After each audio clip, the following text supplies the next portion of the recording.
को लेके बात होगी, सभी को लेके बात होगी। मुझे तो लगता है कि जॉन मार्शल लेन का इतिहास मत पढ़ाइए। क्यों नहीं होगी? बात इतिहास की वो वही कहा गुलामों का इतिहास पढ़ाएगा जिसने हुकूमत पन्ने पे बात होगी। अरे मुगल कहाँ से आए बताइए ना, सवाल पूछा मुगल कहाँ से आए? मुगलों पे क्यों नहीं जवाब? मुगल कहाँ से आए थे? सवाल पूछा गया, आपने जवाब ही नहीं दिया। 2 सवालों ने आपको क्लीन बोल्ड कराया। नहीं, बोल्ड आप हुए। आप सिर्फ मुगलों पे जवाब नहीं होगा, सिर्फ मुगलों पे लेके हैट्रिक का मौका है।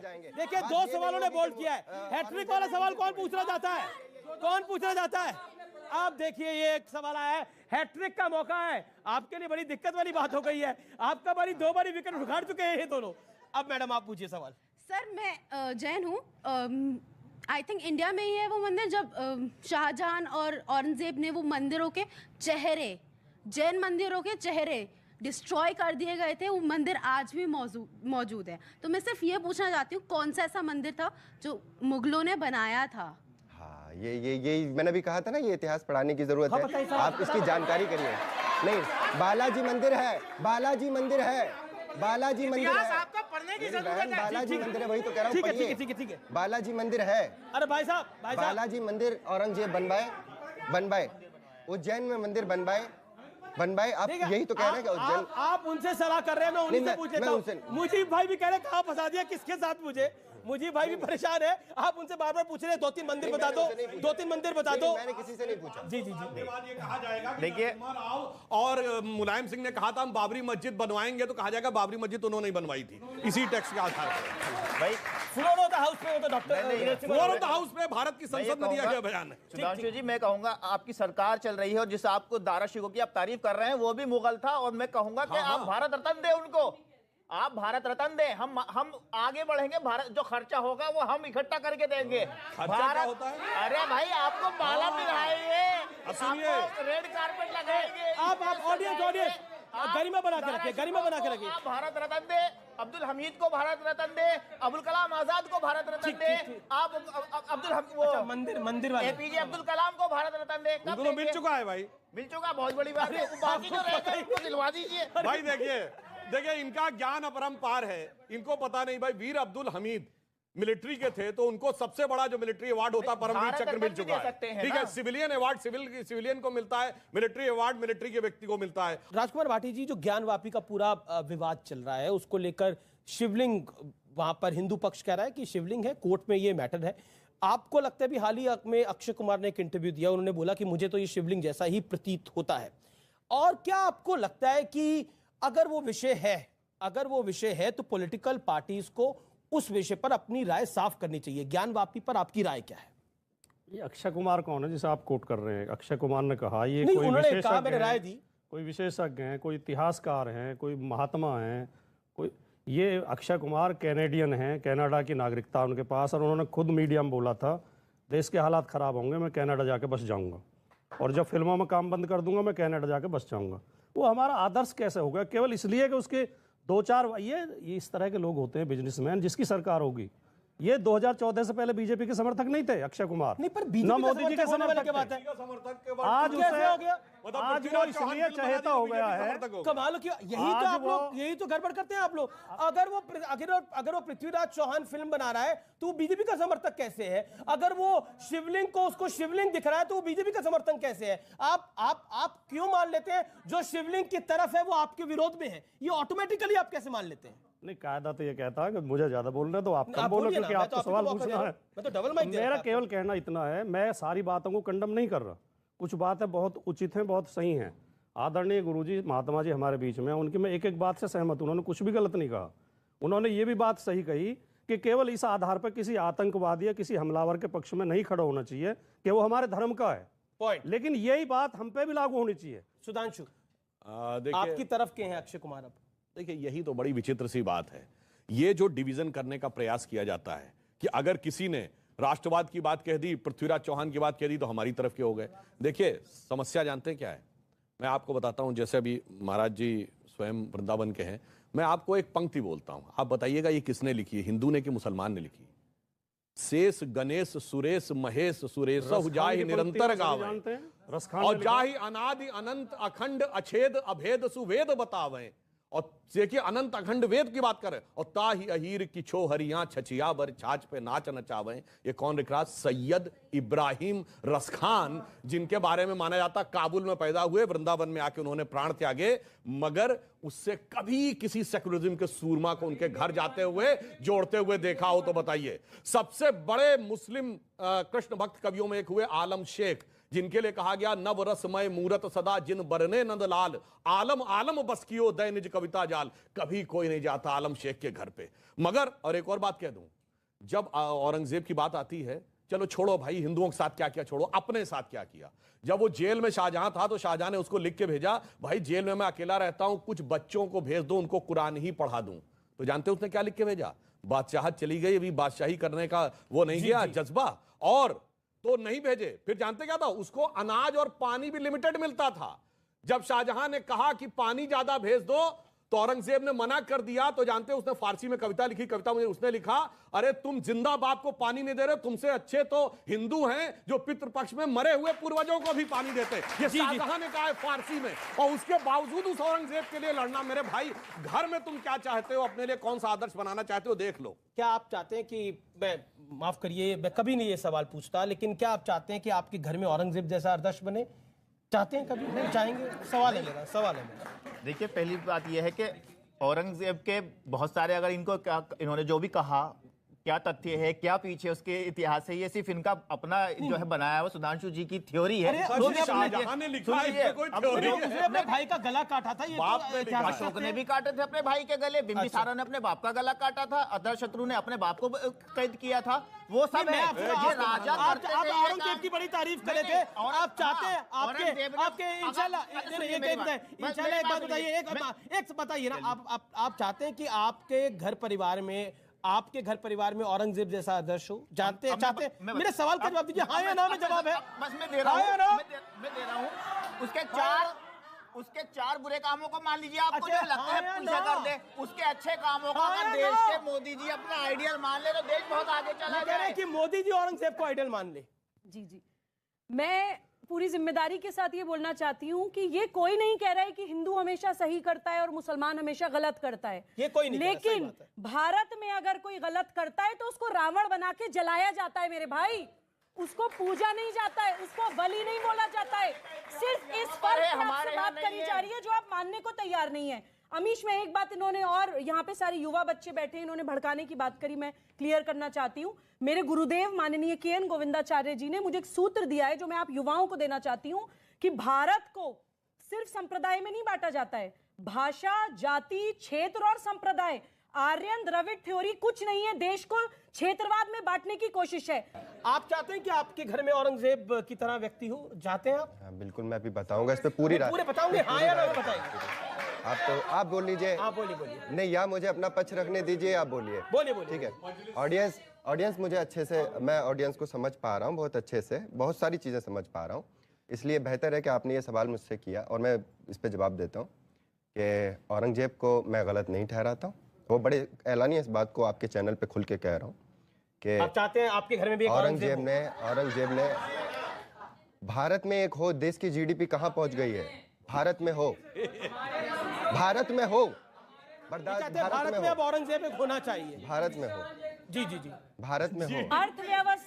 अर्थव्यवस्था अच्छी करने के लिए औरंगजेब को भी बाप मानने को तैयार है, बहु बेटियों का मास, रेप, मर्डर, स्लॉटर करवाने को तैयार है, धर्मांतरण के लिए तैयार है, बाप को जेल डालने को तैयार है, भाई का गला काटने को तैयार है, गुरुओं को, और आप गला कटवाने को तैयार हैं, गुरुओं का गला काटने को तैयार है, पैसे के लिए करते हैं आप लोग ये, रोजगार नहीं है, आप पैसों के लिए कर रहे हैं, आप लफाजी कर रहे हैं, आप रोजगार की बात कर रहे हैं। आज इन देश के ये जो भविष्य है, देश का भविष्य है। मैं एक ऑडियंस के सवाल, बड़े सारे सवाल आ रहे हैं, आपने सवाल लिया, आप क्या सवाल? वैसे जीडीपी पे एक फैक्ट बता दूं। जी। औरंगजेब के समय में सबसे ज्यादा जीडीपी में कंट्रीब्यूशन जिस राज्य का था वो जगह थी सूरत, और वो पूरे दौरे हुकूमत औरंगजेब के छत्रपति शिवाजी के कंट्रोल में रहा है। मुजीबुर रहमान साहब ने कहा कि बाबर राजा थे या औरंगजेब राजा थे। हमारे सनातन धर्म में और हमारे घर में बचपन से सिखाया जाता है कि राजा ईश्वर के समान होता है, वो सबको एक समान देखता है। राजा वो नहीं होता है जो महिलाओं का बलात्कार करे, राजा वो नहीं होता है जो हिंदुओं के मंदिर तोड़े, और राजा वो नहीं होता है जो अपने गुरु का सर काटे। और दूसरी बात भाटी जी, आपसे पूछा गया था भगवान राम के बारे में, तो मैं बताता हूँ, दशरथ के पिताजी का नाम अज था, उनके पिताजी का नाम रघु था, उनके पिताजी का नाम दिलीप था, उनके पिताजी का नाम भरत था, और उनके पिताजी का नाम शांतनु था, और उनके पिताजी का नाम इक्ष्वाकु था, जिनके नाम पे इक्ष्वाकु वंश है। राजकुमार भाटी जी, ये देश बदल रहा है। हाँ, हमारे भाई ये देश बदल रहा है। अभी हमारे भाई ने मर्यादा पुरुषोत्तम श्री राम की 7 पीढ़ियां गिनवाई, और इस डिबेट में आज एक नया वो विषय जुड़ा है अपनी वंशावली गिनवाने का। मैं आपको अपनी 8 पीढ़ी गिनवा देता हूँ। भाई कोई मना कर रहा है? नहीं। अरे आपके प्रभु राम की थोड़ी बात है। गलत बात।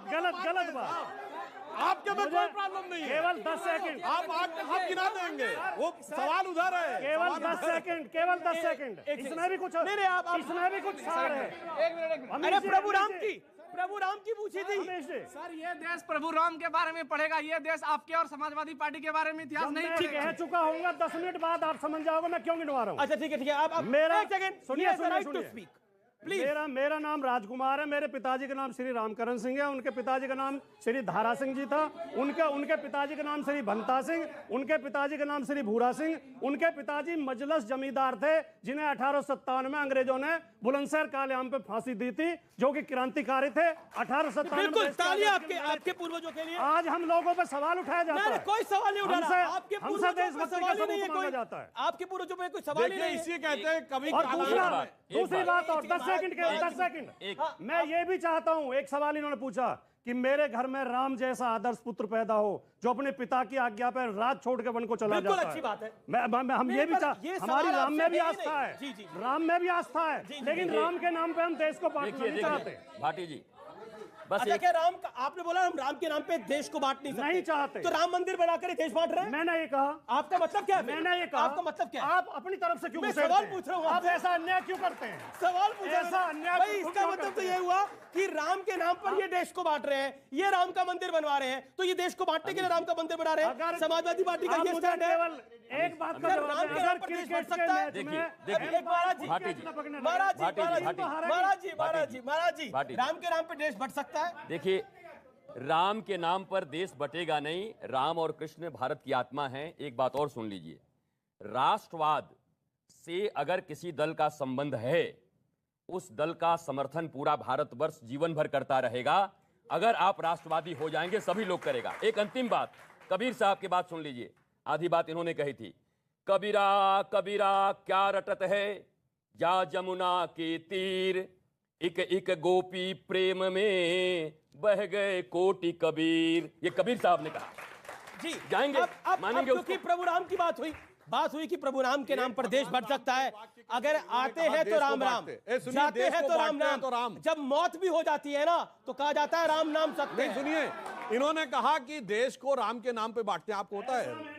गलत बयानी मत करिए, गलत कोट मत करिए। क्या बोला था भाई? मैंने कहा हमारी राम में आस्था है, ठीक है, लेकिन हम राम के नाम पर देश को नहीं। अच्छा सुनिए, राम के नाम में आस्था होने से देश कहां पहुंचता मैं बताता हूं। इस दुनिया में एक देश ऐसा है जिसका किंग आज भी टाइटल होल्ड करता है, किंग रामा द 10th। वो भारत नहीं है, वो है थाईलैंड। एकमात्र देश है जहां के नेशनल ब्रॉडकास्टर पर डे रामायण आती है, वो दुनिया का सबसे बड़ा मुस्लिम देश इंडोनेशिया। एक देश है जिसकी की फर्स्ट लेडी मानती उनकी वंशावली भगवान राम से, वो है साउथ कोरिया। और ये फैराहों की डायनेस्टी जाके पढ़िए, पहले राजा का नाम है रामजे डायनेस्टी। राम कहां से आया? और बताइए, गाजा के वेस्ट बैंक पे शहर है जिसका नाम है राम अल्लाह। अल्लाह समझ में आता है, राम कहां से आया? और पूरे वेस्टर्न यूरोप में जाके हरे रामा हरे कृष्णा मूवमेंट चला था। अरे राम कहां कहां तक जोड़ते हैं, दिल के अंदर की गहराइयों से लेकर दुनिया के कोने कोने तक जोड़ते हैं। सुबही खान, ये डिबेट को ब्रॉडर हुआ है कि राम के नाम पर बीजेपी देश को तोड़ रही है।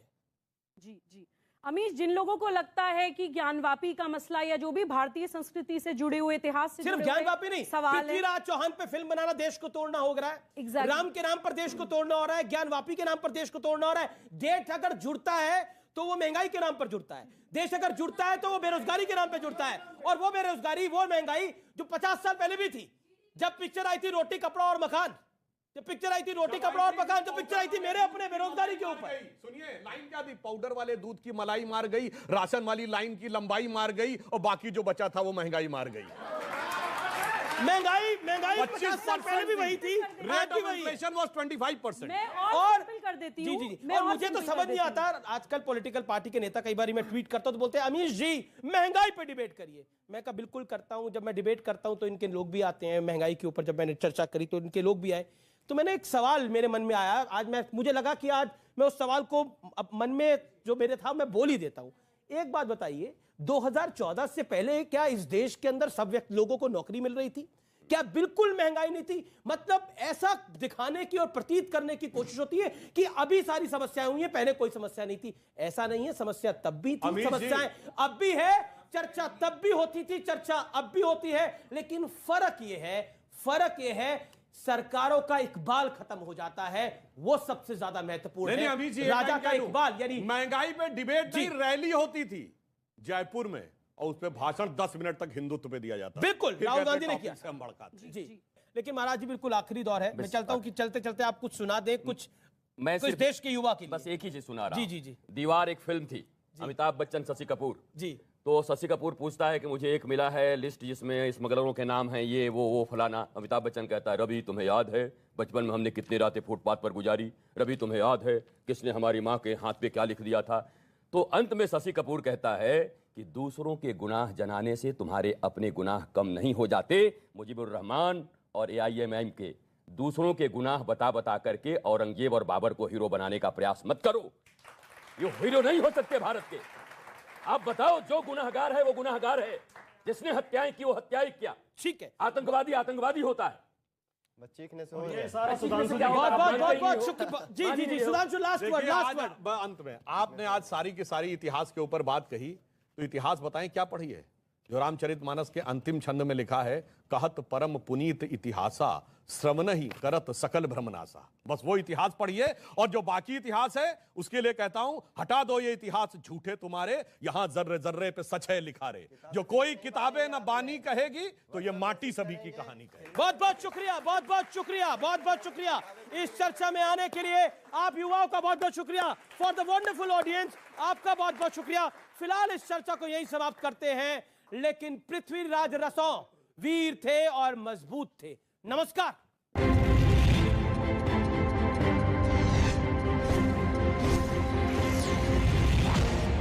अब देख रहे हैं ये देश है हमारा, अमीश देवगन के साथ।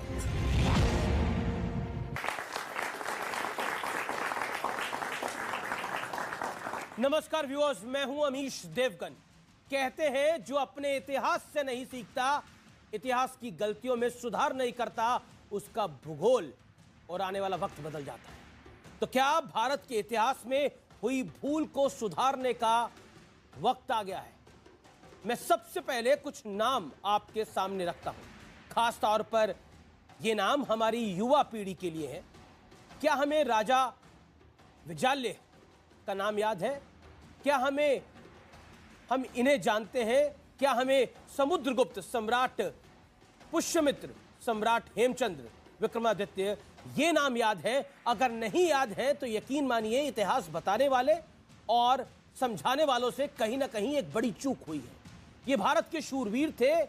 हमें औरंगजेब, बाबर, मोहम्मद बिन कासिम, महमूद गजनवी, महमूद मोहम्मद गौरी, नादिर शाह, अहमद शाह अब्दाली, कुतुबुद्दीन ऐबक, ये सब नाम जुबानी याद है।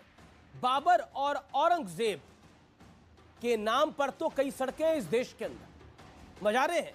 तो क्या इतिहास में हमसे बड़ी भूल हुई है? हमें क्रूर मुगलों के नाम याद हैं, लुटेरे सुल्तानों और आक्रांताओं के नाम जुबान पर रट चुके हैं, लेकिन अपने महापुरुषों के नाम हमें खोज खोज कर पढ़ाना पड़ता है, पढ़ना पड़ता है।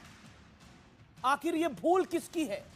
ये मुद्दा हमारे देश के लिए, हमारे युवाओं के लिए, इस देश की युवा पीढ़ी के लिए बेहद आवश्यक है। क्योंकि सवाल यह भी उठ रहा है कि क्या ज्ञानवापी पर इतिहास में जो हुआ वो भी एक भूल है। और इसी बीच बॉलीवुड के एक बड़े एक्टर अक्षय कुमार की एक फिल्म आई है जिसका नाम है सम्राट पृथ्वीराज, लेकिन कई लोगों को यह फिल्म चुभ गई है। सवाल है कि आखिर एक तरफा इतिहास किसने दिखाया, किसने समझाया? ये वाकई एक भूल थी या एक बड़ी साजिश? आज जनता के बीच, इन देश के युवाओं के बीच एक बड़ा मंथन मैं करने के लिए जा रहा हूं। इस देश में एक बड़ी बहस शुरू करने के लिए मैं जा रहा हूं। इतिहास की भूल अब नहीं होगी कबूल। आज की चर्चा विस्तार से इसी मुद्दे पे होगी, क्योंकि एक फिल्म आई है सम्राट पृथ्वीराज। पृथ्वीराज रासो कितने शूरवीर थे, वो आखिरी हिंदू राजा थे, लेकिन उस दौर में भी जयचंद थे, इस दौर में भी जयचंद है, उस दौर में भी गौरी थे, इस दौर में भी गौरी हैं, उस दौर में भी पृथ्वीराज रसो जैसे शूरवीर थे, इस दौर में भी हैं। लेकिन हमें समझना है क्या सच है क्या झूठ है। आज इसी पर होगी जनता जनार्दन के बीच, देश के युवाओं के बीच सबसे बड़ी चर्चा। सारी चीज़ों के ऊपर लिखी हुई है जो इन्वेडर्स के ऊपर लिखी हुई है, लेकिन हमारे खुद के महाराजा हैं, राजा हैं, उनके बारे में 2-2, 3-3 अक्षर लाइनें लिखी हुई हैं। जिन लोगों के ज़िम्मे भारत का इतिहास लिखना आया, उन लोगों ने बहुत ही सिलेक्टिवली भारत के गौरवशाली इतिहास को बाहर किया। व्यक्तियों का मनोधैर्य खच्चे करने के लिए देवस्थान तोड़े गए। ये वो बयान है जिसके बाद सवाल उठ रहे हैं कि क्या अब इतिहास की भूल सुधार का वक्त आ गया है? क्या अब वो वक्त आ गया है जब हम अपने वास्तविक हीरो को पहचानें और आक्रांताओं के कुकर्म देश के सामने रखें? Cultural capital of the spiritual capital of India is Varanasi. So इस देश में जहाँ कभी भी प्रेरणा और गंगा और हिमालय ये हमारे इतिहास के साक्षी हैं, ये भावना की बात है। इस देश में बहुत डिबेट चल रही है, तो मुझे कहीं ना कहीं मेरे मन में ये था कि लोगों को याद दिलाया जाए कि भगवान काशी विश्वनाथ के मंदिर को पहली बार जिसने तोड़ा है वो कुतुबुद्दीन ऐबक है। I'm not saying we should not know about Mughals, but balance it out. Know about our kings also. They were great too. Bring it in front of everybody.